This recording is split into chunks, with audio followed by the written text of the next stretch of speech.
On the left-hand side of the periodic table are elements with only a few electrons in the outermost shell or energy level. These electrons give 3/4 of the elements the properties of metals. Frozen hydrogen is also metallic.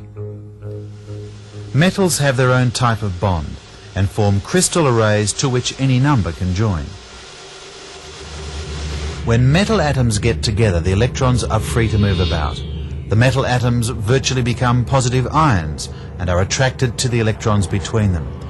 The electrons are virtually an electrostatic glue that fills the spaces between the atomic ions, holding them together.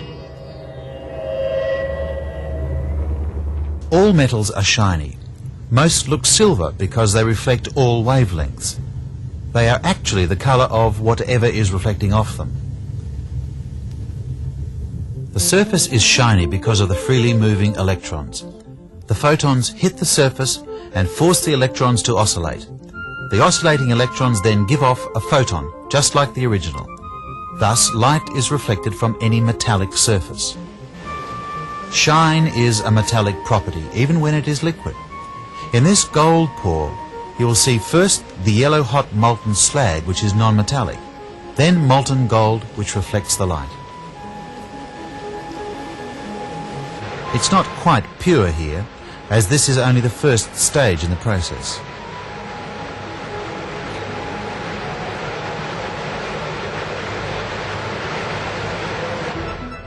Electrons that possess large amounts of kinetic energy in a hot spot can move very rapidly through the crystal and transfer energy to atoms in cooler regions. Because the electrons are free to move, metals are good conductors of heat and electricity. The properties are very similar. The electron blanket allows the metal to be worked into different shapes. If the electrons were fixed in position, the metal would not yield as easily as this.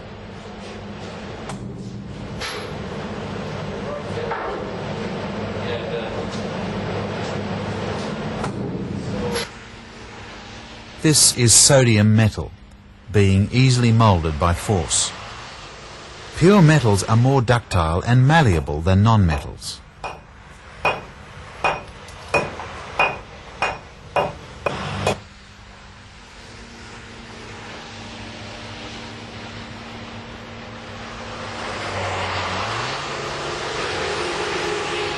Under a load, the ocean of electrons can move easily, allowing the atoms to rearrange themselves.